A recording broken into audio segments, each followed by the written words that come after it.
found out Derek changed the locks on a Tuesday morning when my keycard blinked red at the office door. 3 times. The security guard, Paul, who I'd hired 8 months ago, wouldn't meet my eyes when he told me my access had been administratively revoked. Derek stood in the conference room visible through the glass wall, arms crossed, watching me. He was wearing the Brioni suit I'd told him was too expensive. Smiling, I pulled out my phone and walked back to my car. The thing about Derek Hammond is that he always wanted to be the smartest person in the room. Second smartest wasn't good enough. When we met at Stanford's engineering mixer in 2019, he'd interrupted my conversation with a venture capitalist to correct my explanation of our prototype's algorithm. He was wrong, but he was confident. The VC loved him. I didn't need to be the smartest person in the room. I needed to be the most prepared. You'll do the tech, I'll do the business, Derek had said over beers that first week. 50-50 partners. We'll change the fucking world. I was 26. He was 28. I said yes. The company was called Helix Dynamics. We built predictive modeling software for pharmaceutical supply chains. Not sexy, but profitable. My algorithms could forecast drug shortages 3 months out with 94% accuracy. Derek knew how to sell that to procurement directors who'd been burned by the pandemic. Within 18 months, we had contracts worth $4.2 million. Derek moved into a loft in Soma. I kept my studio in Fremont and bought a used Tesla. The first attorney consultation happened in March 2023, 14 months before Derek changed the locks. I remember because it was right after the board meeting, where Derek suggested we restructure equity to bring in strategic leadership. Translation: dilute my shares to make room for his MBA buddy from Wharton, just so I understand. I told our lawyer, Richard Voss, in his Palo Alto office. The patents for the core algorithm. Who holds those? Richard adjusted his glasses. According to your filings, the patents are assigned to the company, but you're listed as the sole inventor. Standard arrangement. And if the company tried to remove me, they'd still have rights to the patents, but... He paused. There are 3 provisional patents filed before you incorporated. Those are in your name personally. I'd filed those provisionals during my last semester at Stanford. Before Derek, before Helix Dynamics existed, the core IP, the prediction engine, the data normalization process, the neural network architecture, all mine. What happens to those? I asked. The company has an implied license to use them based on your employment agreement. But if you were to leave the company... Richard smiled slightly. Those provisionals would revert entirely to you. The company would need to negotiate a licensing agreement to continue using the underlying technology. So the company could still function if I left? Depends. If those provisional patents cover essential functionality, and if you decided not to license them... He spread his hands. They'd need to rebuild from scratch. Years of work. I thanked him and paid the $450 consultation fee in cash. Derek started bringing his girlfriend Melissa to company events in June. She was 23, blonde, had an Instagram following dedicated to wellness and luxury, and laughed at everything Derek said. She'd touch his arm and call him a genius. At our company retreat in Napa, she'd cornered me by the infinity pool. Derek says you're, really good at the computer stuff, she said, sipping her rosé. That must be so fun for you. It pays the bills, I said. Derek's just so visionary, you know? He's always talking about scaling and disruption and taking Helix to the next level. She leaned in conspiratorially. He says the company would be worth so much more with the right leadership structure. I smiled. I'm sure he does. She didn't pick up on the edge in my voice. Derek probably hadn't either, all those times he'd made similar comments in meetings. All those times he'd introduced me to investors as our brilliant technical lead, while introducing himself as founder and CEO. The business cards said co-founder on both our titles. I'd had mine printed first, July 2023. Derek started scheduling executive meetings without inviting me, August 2023. He hired a new CTO, Brandon, some guy from Oracle, without consulting me. September 2023, I found out from our office manager that Derek had been telling clients I was transitioning to an advisory role.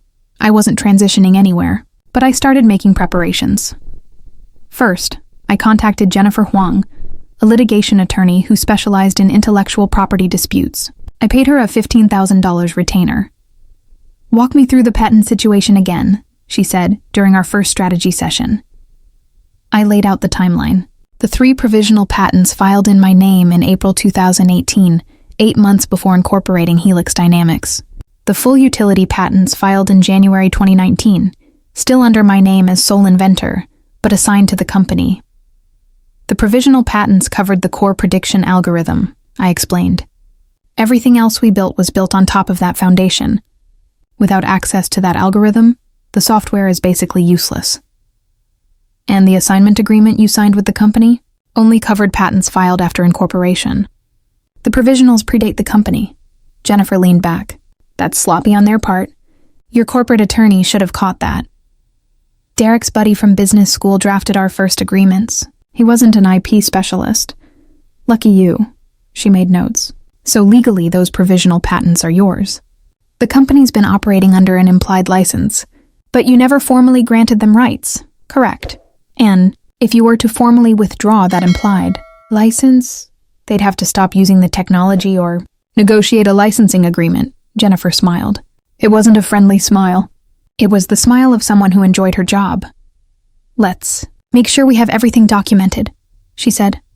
I spent the next 2 months quietly gathering evidence, screenshots, of every Slack message where Derek took credit for my work, email chains showing I'd written every major technical document, Git commit logs, proving I'd authored 94% of the codebase.board meeting minutes where Derek described me as just an engineer.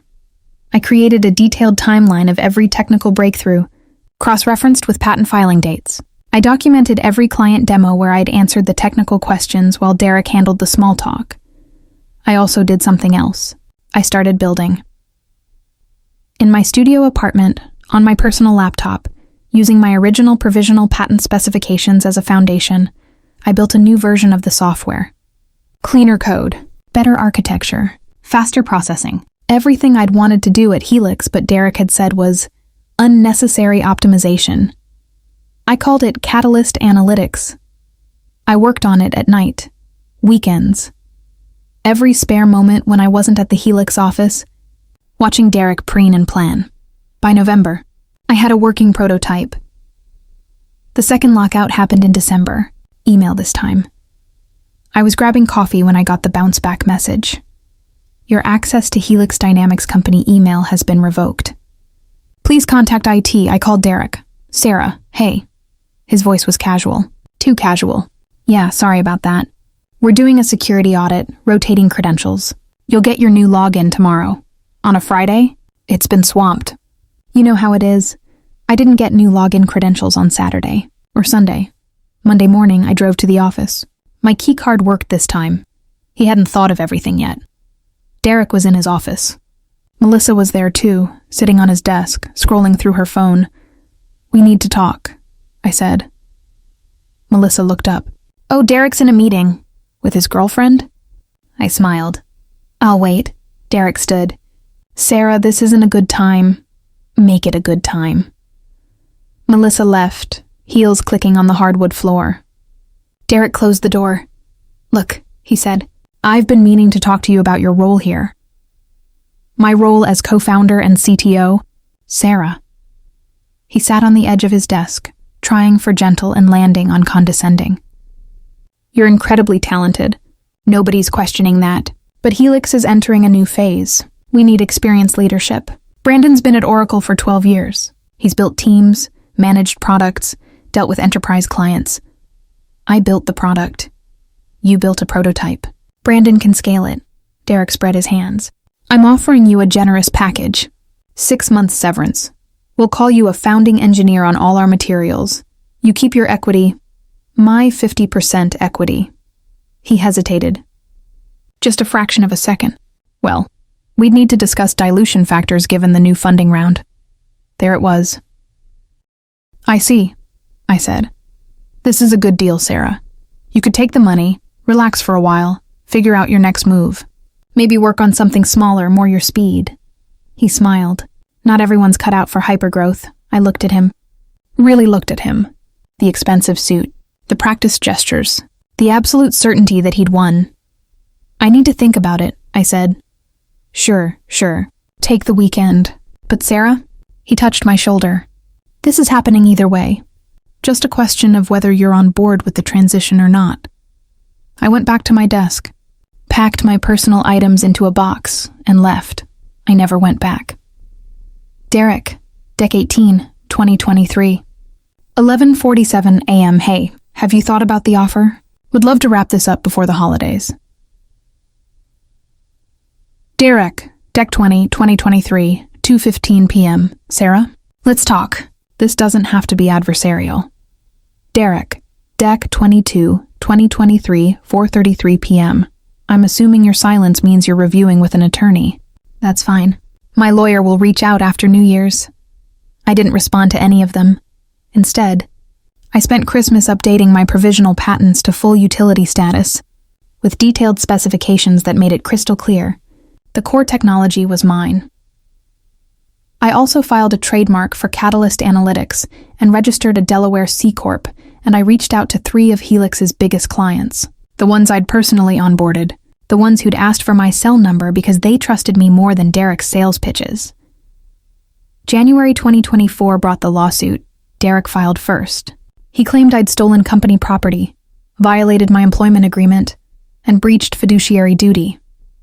He asked for $5 million in damages and an injunction preventing me from working in predictive analytics. Jennifer had been expecting it. "He's panicking," she said, reading through the complaint. "Look at this. Half of these claims are nonsense. He's throwing everything at the wall. Can he win? Not a chance. But he can make it expensive and annoying. That's the strategy. Bleed you dry with legal fees until you settle. So what do? We file a counterclaim, and we send a formal cease and desist letter regarding your patent rights." The counterclaim was beautiful. Jennifer had a gift for professional savagery. We sued for patent infringement, breach of fiduciary duty. Derek had been secretly negotiating his own side deals. And fraud. He'd been telling investors he held the key patents. But the cease and desist letter was the real weapon.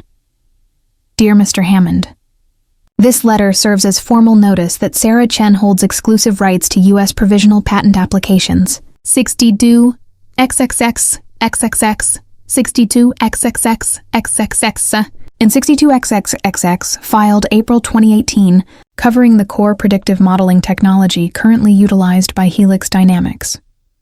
Any implied license for the use of this technology is hereby formally revoked, effective immediately. Helix Dynamics must cease all use of the patented technology within 30 days or negotiate a formal licensing agreement.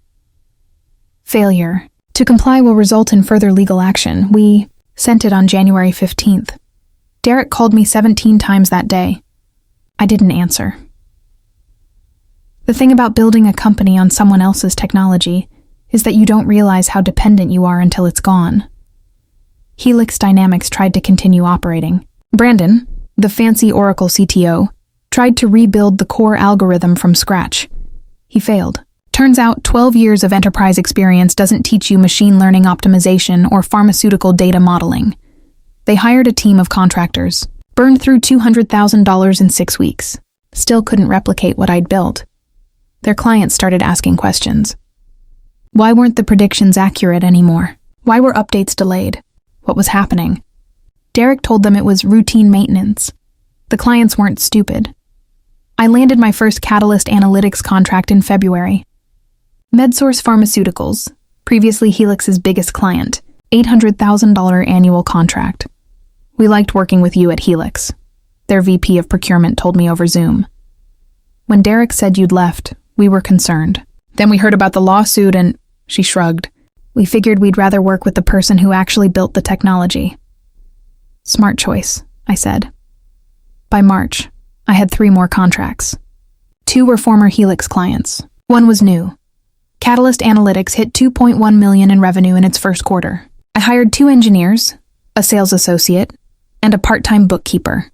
I worked from my apartment and paid myself a modest salary. Derek, from what I heard through the grapevine, had laid off half his staff. The settlement negotiations started in April. Derek's attorney reached out to Jennifer.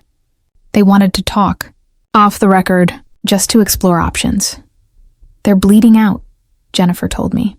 He can't operate without your patents, and he can't afford to fight you in court. His investors are furious. Good. He's going to offer to buy a license, probably lowball you first. The first offer was $50,000 per year for a non-exclusive license. I laughed. Jennifer sent back a counteroffer, $2 million perpetual license fee, plus 8% royalty on all revenue. Derek's attorney called it unconscionable. Jennifer responded that patent infringement was also unconscionable, and we'd be happy to let a jury decide. The second offer, $500,000 license fee, 3% royalty. I said no. Third offer, $1 million license fee, 5% royalty, plus Derek would publicly acknowledge my role as the primary inventor. We're getting closer, Jennifer said. No, I said. I don't want to license to them. She looked at me. Sarah, $1 million is... I don't want to license to them, I repeated. I want to buy them out. Helix Dynamics was worth $8 million on paper. In reality, without access to my patents, it was worth whatever I decided it was worth. I offered $1.5 million for Derek's share of the company, plus assumption of all outstanding debts. He refused. I shrugged and went back to running Catalyst Analytics. Signed 2 more clients in May. Started talking to venture capital firms about a Series A. In June, Helix's second largest investor pulled out. They'd discovered the patent situation and didn't want exposure to the liability. Derek tried to raise an emergency funding round. Nobody bit. In July, I received an email from Melissa. She and Derek had broken up. Apparently, fighting lawsuits wasn't as glamorous as Instagram made it look. She'd found someone with a more stable income. I didn't respond, but I poured myself a glass of wine that night. The final settlement came in August 2024. Derek agreed to sell his entire stake in Helix Dynamics for $1.2 million. I also bought out the remaining investors at a discount. Total cost, $2.8 million, which I financed through Catalyst's revenue and a small business loan. I merged Helix into Catalyst, kept the better employees, and let Derek's people go. Brandon, the Oracle CTO, asked if there were any open positions. I told him no. Derek had to sign a non-compete agreement as part of the settlement. He also had to sign a public statement acknowledging that I was the primary inventor of the patented technology and had founded Helix Dynamics as equal partner. The statement went out to all former clients and investors. Derek moved out of his Soma loft. Last I heard, he was living in his parents' house in Sacramento, consulting for early-stage startups. I heard through a mutual connection that he'd tried to pitch a new software company to investors. They'd Googled him and found the lawsuit records. Nobody wanted to partner with someone who'd tried to steal his co-founder's patents. Catalyst Analytics closed 2024 with $8.9 million in revenue and 14 employees. Moved into a 2-bedroom apartment in Palo Alto. Still not flashy, but it has a home office with good light and a balcony where I drink my morning coffee. I bought a new Tesla. This one wasn't used. We're on track for $15 million in 2025. I've hired a proper CFO and a VP of sales. I'm building the executive team I always wanted at Helix, but with people who respect technical expertise. I still write code, usually late at night, when the office is quiet and I can focus. It's my favorite part of the job. Last month, I was at a tech conference in San Francisco. Panel discussion on AI and healthcare supply chains. I was one of the speakers. During the Q&A, someone asked how I'd built Catalyst Analytics so quickly. I didn't build it quickly, I said. I spent 4 years developing the core technology, another 2 years proving it worked. The company itself was just the final step. After the panel, a young woman approached me, maybe 25, with a Stanford hoodie and nervous energy. I'm starting a company with my boyfriend, she said. He's business, I'm technical. Do you have any advice? I thought about it.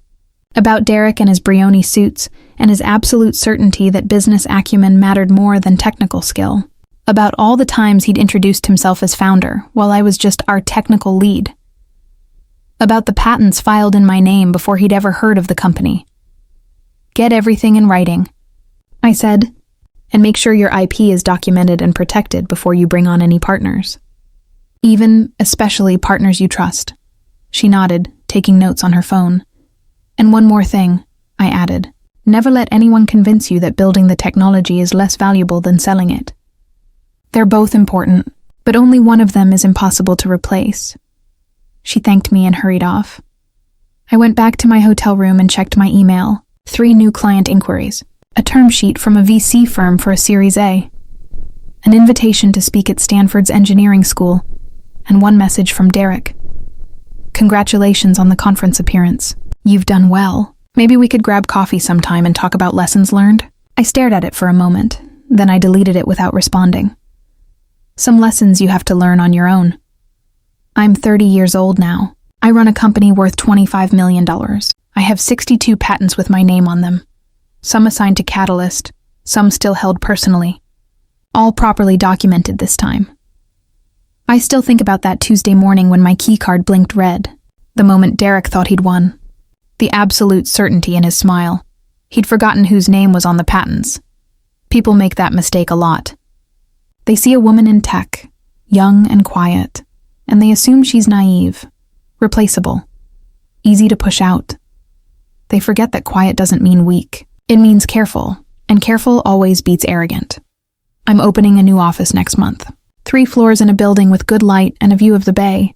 There's a conference room with glass walls, just like Helix had.